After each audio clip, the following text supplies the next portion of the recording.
일본은 천벌을 받은 나라인 것 같아요. 계속 자연재해가 터지는 걸 보면 너무 무서워요. 지진, 화산 폭발, 태풍, 쓰나미, 원자력 발전소로 인한 방사능, 오염까지. 더 이상 살 수 없는 나라인가 봐요. 오늘은 미국에서 온 재난 전문 기자 카메론이 겪은 이야기를 전해드리고자 합니다. 이야기 시작 전 구독과 좋아요, 알림 설정은 채널 성장에 큰 힘이 됩니다. 그럼 바로 시작합니다. 안녕하세요. 저는 카메론이라고 합니다. 미국에서 온 재난 전문 기자죠. 일본에 온 지 벌써 1년이 다 되어 가는데 시간이 정말 빠르네요. 제가 일본에 오게 된 건 사실 우연한 기회였어요. 대학에서 저널리즘을 전공하고 고향 신문사에서 일하던 중 일본 문화에 관심이 생겨 휴가차 왔다가 우연히 큰 지진을 겪게 됐거든요. 그때의 경험이 너무 강렬해서 일본의 자연재해에 대해 더 깊이 알아보고 싶다는 생각이 들었습니다. 처음 일본에 왔을 때는 모든 게 신기하고 아름답기만 했어요. 벚꽃이 만발한 봄, 불꽃놀이로 가득한 여름, 단풍으로 물든 가을, 설경이 아름다운 겨울. 계절마다 다른 매력을 가진 이 나라가 정말 좋았죠. 하지만 동시에 자연의 무서운 면도 계속 목격하게 됐습니다. 도쿄에 온 지 한 달 만에 규모 5.4의 지진을 겪었는데 그때는 정말 무서웠어요. 건물이 흔들리고 물건들이 떨어지는 걸 보면서 이게 바로 일본 사람들이 항상 대비하고 있는 그 자연재해구나 싶었죠. 6개월 뒤에는 태풍으로 인한 대규모 홍수 현장을 취재했는데 그때 본 광경은 지금도 잊을 수가 없어요. 물에 잠긴 집들, 떠내려가는 차들. 자연의 힘 앞에서 인간이 얼마나 작은 존재인지 뼈저리게 느꼈습니다. 이런 경험들을 거치면서 저는 점점 일본의 자연재해에 대해 깊이 이해하게 됐고 지금은 현지 언론사에서 재난 전문 기자로 일하고 있어요. 제 기사가 항상 정확하고 공감적이어서 독자들의 반응이 좋다고 하더라고요. 그게 제 자부심이기도 하죠. 하지만 최근 들어 자꾸 불안한 마음이 듭니다. 일본을 강타한 연이은 지진들, 그리고 지금 접근하고 있다는 초강력 태풍 산산. 이전과는 뭔가 다른 느낌이에요. 특히 오늘 아침에 받은 긴급 보고서 때문에 더 그렇습니다.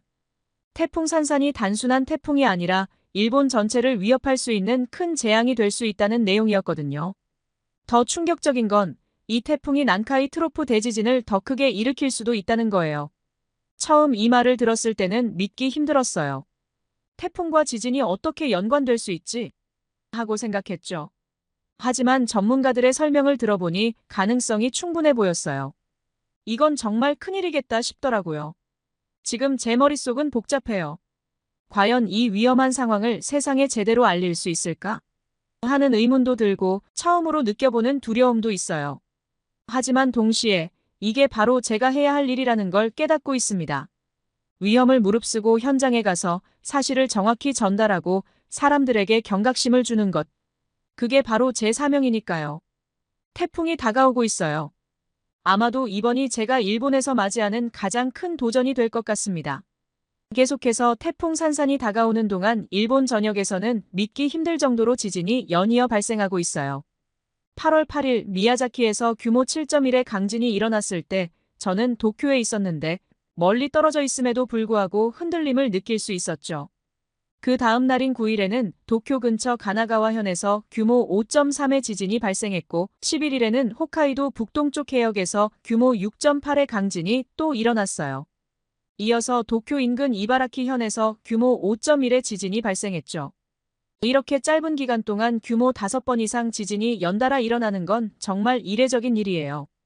전문가들도 당황하는 모습이었고 사람들 사이에서는 난카이 대지진이 곧 올 것이라는 공포가 퍼지기 시작했어요. 이런 상황에서 태풍 산산의 접근 소식은 더욱 불안감을 키웠죠. 기상청 발표에 따르면 산산은 중심기압 945헥토파스칼, 최대 풍속 초속 40m, 최대 순간 풍속 초속 60m에 달하는 매우 강력한 태풍이에요. 7m 높이의 파도를 일으키고 나무를 뿌리째 뽑을 수 있는 수준이라고 하더라고요. 실제로 8월 24일 네덜란드의 한 주택가에서 비슷한 풍속의 토네이도가 발생했는데 주택과 나무가 통째로 뜯겨나가는 걸 보고 정말 충격을 받았어요. 그런 위력의 태풍이 일본을 향해 오고 있다니 생각만 해도 무서워요. 더 걱정되는 건 태풍의 이동 경로예요. 일본 기상청에서는 산산이 일본을 향해 직격으로 온다고 발표했어요. 전 세계 기상청들도 일본 열도를 관통할 가능성이 높다고 예측하고 있죠. 이런 소식을 들을 때마다 가슴이 철렁 내려앉는 기분이에요. 예상 경로를 보면 산사는 가고시마 인근에 상륙한 뒤 북동쪽으로 천천히 내륙을 관통하면서 일본 동부까지 영향을 미칠 거래요. 사실상 일본 대부분의 지역이 태풍의 영향권에 들어가는 셈이죠. 스크린으로 태풍의 예상 경로를 볼 때마다 마치 일본 전체를 꼼꼼히 살펴보려는 듯한 모습에 소름이 돋아요.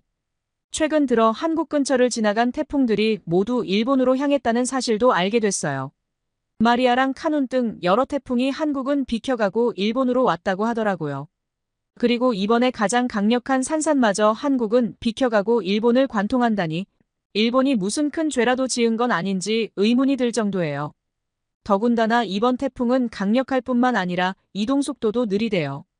그래서 매우 강한 비가 오랫동안 지속될 거라고 해요.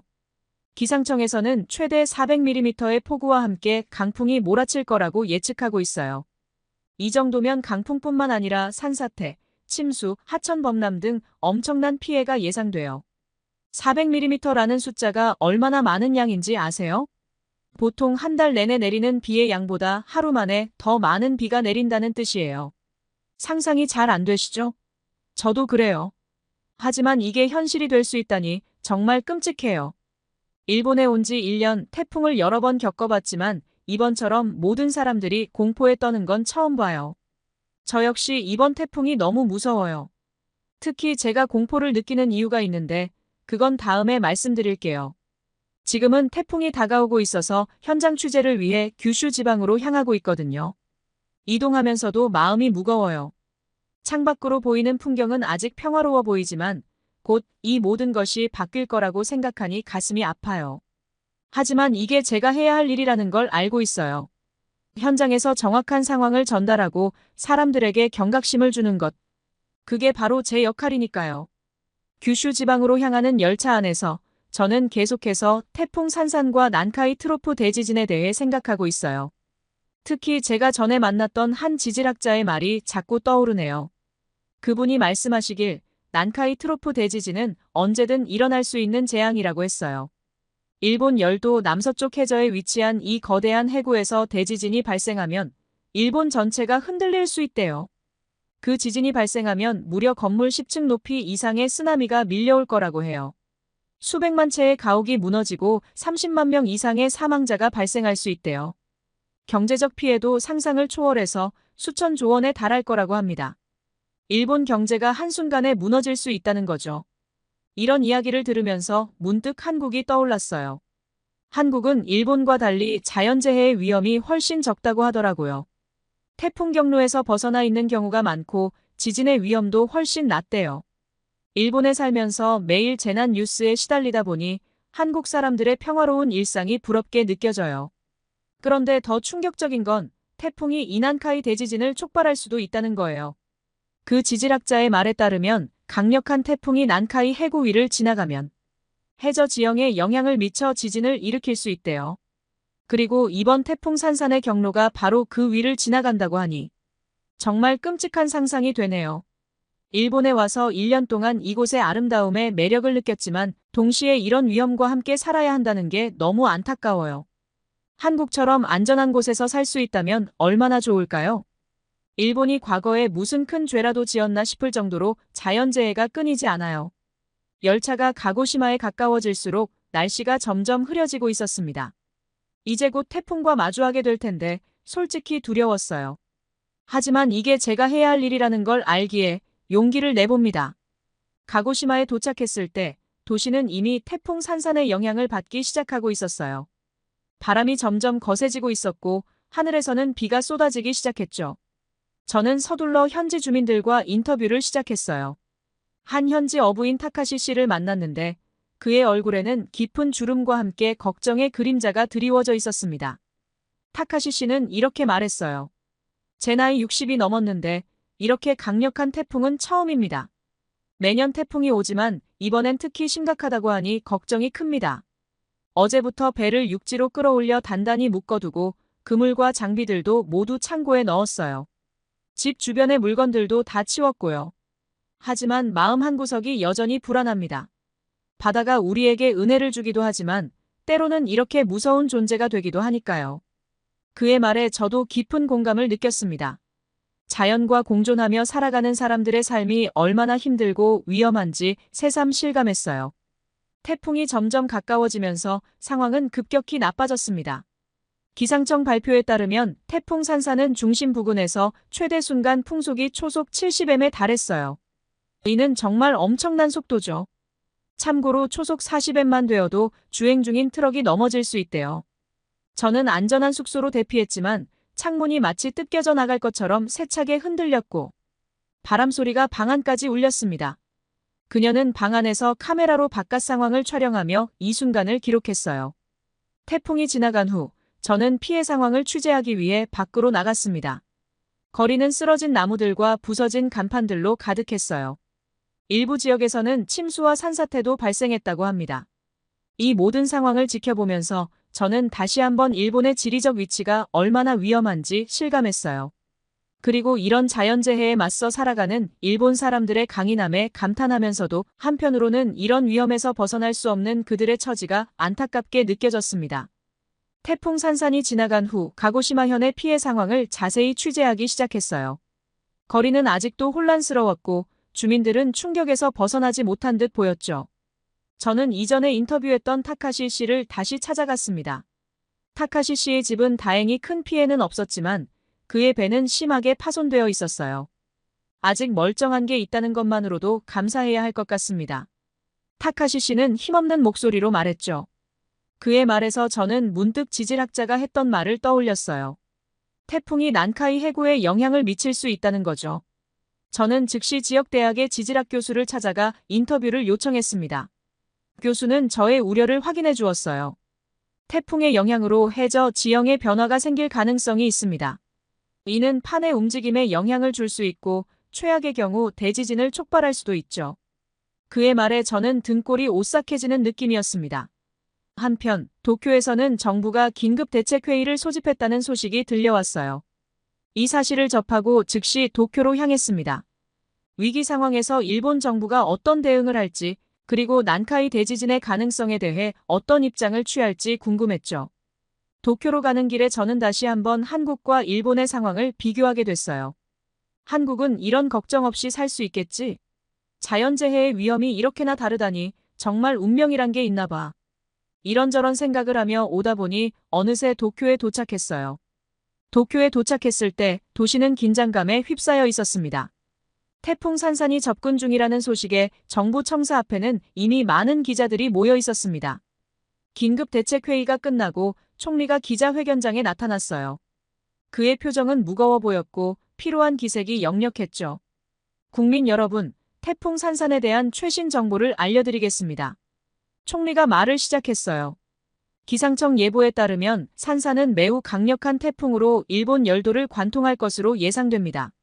모든 국민들께서는 안전에 각별히 유의해 주시기 바랍니다. 회견장은 조용했지만 긴장감이 감돌았어요. 저는 이 심각한 상황을 빠짐없이 기록하려 노력했습니다. 총리는 계속해서 말을 이어갔어요. 더불어 최근 지진 활동 증가에 대해 전문가들의 의견을 들었습니다. 난카이 트로프 주변의 지각 활동이 평소보다 활발해진 것은 사실이나 현재로서는 대규모 지진의 즉각적인 위험은 없다고 합니다. 하지만 만일의 사태에 대비해 경계 수준을 높이고 있습니다. 저는 이 말을 듣고 안도하면서도 한편으로는 의문이 들었어요. 정말 안전할까? 하는 생각이 들었죠. 기자회견이 끝난 후 저는 현지 지질학자를 만나 인터뷰를 했습니다. 태풍이 해저 지형에 영향을 줄 수 있다는 것은 사실입니다. 지질학자가 말했어요. 하지만 그것이 곧바로 대지진으로 이어지는 것은 아닙니다. 다만 장기적으로 지진 위험을 높일 수 있어 지속적인 모니터링이 필요합니다. 이 모든 정보를 정리하며 생각에 잠겼어요. 당장의 위험은 없다고 하지만 일본의 지진 위험은 여전히 현재 진행형이었죠. 저는 복잡한 상황을 어떻게 전달할지 고민했습니다. 그러던 중 저는 NHK의 긴급 뉴스를 보며 깊은 한숨을 내쉬었어요. 이번 태풍은 정말 심각해 보이네요. 저는 혼잣말로 중얼거렸습니다. NHK는 태풍 산산을 역대 최강일 가능성이 있는 매우 강력한 태풍으로 보도하고 있었어요. 기상청의 예보에 따르면 산사는 29일까지 매우 강한 세력을 유지한 채 규슈섬에 상륙한 뒤 일본 열도를 따라 북상할 것으로 예상된다고 합니다. 가고시마현에서는 최대 순간 풍속 초속 70m의 강한 바람이 불 것으로 예상됩니다. 저는 메모를 하며 말했어요. 이 정도면 일부 주택이 붕괴될 수도 있대요. 정말 끔찍하네요. 예상 강수량도 엄청났습니다. 규슈 남부 지역은 500mm, 규슈 북부와 아마미 지방은 300mm의 비가 내릴 것으로 예상된다고 해요. 이 정도 비면 대규모 침수와 산사태가 일어날 수 있겠어요. 저는 목소리에는 걱정이 가득했습니다. 태풍의 위협은 이미 실생활에도 영향을 미치고 있었어요. 도요타 자동차는 안전 확보를 위해 28일 저녁부터 일본 내 차량 조립 공장 14곳의 가동을 중단하기로 했다고 합니다. 도쿄의 하늘은 아직 맑았지만 사람들의 얼굴에는 불안감이 역력했습니다. 거리에는 평소보다 사람들이 적었고 슈퍼마켓에는 비상식량을 사려는 사람들로 붐비고 있었죠. 일본 국민 여러분, 불필요한 외출을 자제하고 지자체의 대피 정보에 주의를 기울여 주세요. 저는 카메라를 향해 말했습니다. 빨리 안전한 곳으로 대피하는 것이 중요합니다. 그리고 다시 말을 이어갔습니다. 지금 일본은 매우 위험한 상황에 직면해 있습니다. 자연과 맞설 수는 없지만 미리 대비하여 큰 사고를 막으시길 바랍니다. 저는 다가오는 태풍에 대비하며 앞으로 벌어질 상황을 세계에 알리기 위해 준비를 시작했습니다.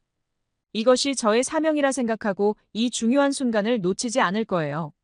사실 그 지질학자의 말처럼 우리가 할 수 있는 건 대비하고 기다리는 것뿐일지도 모릅니다. 그러나 그런 불확실한 미래를 기다리는 것만이 답일까요? 저는 기사를 통해 독자들에게 경각심을 심어주고 태풍과 지진의 가능성에 대비할 수 있도록 하는 것이 제가 할 수 있는 최선의 일이라고 생각합니다. 불확실한 미래가 앞에 놓여 있었지만 자연의 경고에 귀 기울이고 사람들에게 그 위험을 알리는 것, 그것이 제가 해야 하는 일이었습니다. 다시 한번 한국은 참으로 자연재해가 드문 안전한 나라라는 사실이 더욱 부러워집니다. 아무리 생각해도 일본은 과거에 잘못이 많아서 천벌을 받는다는 생각이 듭니다. 그렇지 않고서는 어찌 이토록 끊임없이 자연의 재난에 시달릴 수 있을까요? 그래도 이번 태풍이 큰 피해 없이 지나가기를 간절히 기원합니다. 제 이야기를 들어주셔서 감사합니다. 오늘의 이야기 어떠셨나요? 끝까지 들어주셔서 감사드리며 구독과 좋아요 부탁드리고 알림 설정을 눌러주시면 채널 성장에 큰 힘이 됩니다. 모두 행복한 하루 보내세요. 감사합니다.